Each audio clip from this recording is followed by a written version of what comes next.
সরস্বতী মায়ের পূজা শুরু হয়ে গেছে। আমি চলে আসছি মন্দিরে। এই যে দেখুন সরস্বতী মাকে। জয় মা সরস্বতী। আমি চলে আসছি মন্দিরে। এই যে দেখুন আজকে সরস্বতী পূজা। প্রচুর ভক্ত এসেছে এখানে পূজা করতে।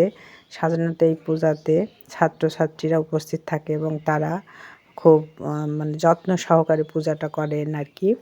এই যে দেখুন সৌজন্য সংঘ বাণী অর্চনা 1432-এ আন্তরিক শুভেচ্ছা অভিনন্দন যারা জানিয়েছেন, মানে এই সংঘের যারা ছেলেরা আছে আর কি, যারা পূজা করছে আর কি উদ্যোক্তা হয়ে, সবাই ছাত্র। এই যে দেখুন তারা সবাই, তাদের ছবি এখানে ব্যানারে টাঙানো রয়েছে। এর মধ্যে আমার ছেলে আছে দীপ্ত। তো সবাই খুব আনন্দের সাথে পূজা করছে। আমারও খুব ভালো লাগছে যে ছেলেরা উদ্যোগ করে বলে পূজাটা এত সুন্দরভাবে হয়।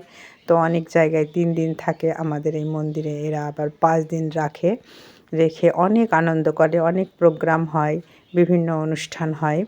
তো সত্যি খুব ভালো লাগে এত বড় করে, এত লাইটিং ডেকোরেশন করে এত সুন্দরভাবে পূজা করার জন্য। খুবই খুশি থাকে সবাই, পাড়ার সবাই যারা আছেন। তো এই যে দেখুন মাকে দর্শন করুন। এই যে দেখুন মানে পূজা চলছে, পূজা শুরু হয়ে গেছে, সবাই অঞ্জলি দেবে এই জন্য রেডি হচ্ছে আর কি। তো আমি একটু দর্শন করছি এবং আপনাদেরকেও দর্শন করানোর চেষ্টা করছি। দেখি পূজা চলছে, পূজা শেষের দিকে, তো অঞ্জলি দেওয়া হবে এখন আর কি। তো আরও কাজ আছে, সেগুলো একের পর এক হবে। তো প্রথমে এই যে হাতটায় এই যে জলটা নিতে হয় সেটা নিয়ে শুদ্ধি করে নিচ্ছেন, তারপরে অঞ্জলি দিবে সবাই। দেখুন প্রচুর ভক্ত আসছে, মানে আরও আসছে, একের পর এক আসতেই থাকছে। তো পরবর্তীতে অনেক ব্যাচ আর কি অঞ্জলি দেয়। তো এটা হচ্ছে প্রথম ব্যাচ ছিল। তো এই যে পিছন দিক থেকে দেখাচ্ছি যে সবাই দেখুন মন্দিরটা কত সুন্দরভাবে ডেকোরেশন করা হয়েছে। আর সে মায়ের প্রতিমাটা সত্যিই মানে এখানে আসলে মনে হচ্ছে না যে এখান থেকে চলে যায়, মনে হচ্ছে এখানেই থেকে যাই সারাদিন, প্রতিদিন থেকে যায়। খুব ভালো লাগছে।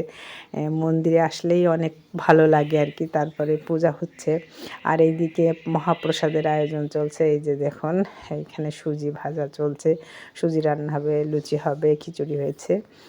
তো এরকম বিভিন্ন রকম ফল প্রসাদ দেওয়া হয়েছে। তো সব রকম প্রসাদ দেওয়া হয়েছে, ওগুলো পূজা শেষে সব ভক্তবৃন্দরা পাবেন। সবাই উপোস আছে সকাল থেকে, যে পূজা কখন হবে, পূজা শেষ হবে তারপরেই সবাই প্রসাদ পেয়ে বাড়ি যাবেন। এই যে এরা হচ্ছে হাতে খড়ি দেবে, ছোট বাচ্চাগুলো, মানে এখন থেকেই এদের পড়া শুরু হবে আর কি। তো এই সরস্বতী পূজার সময় হাতে খড়িটা দেওয়া হয়।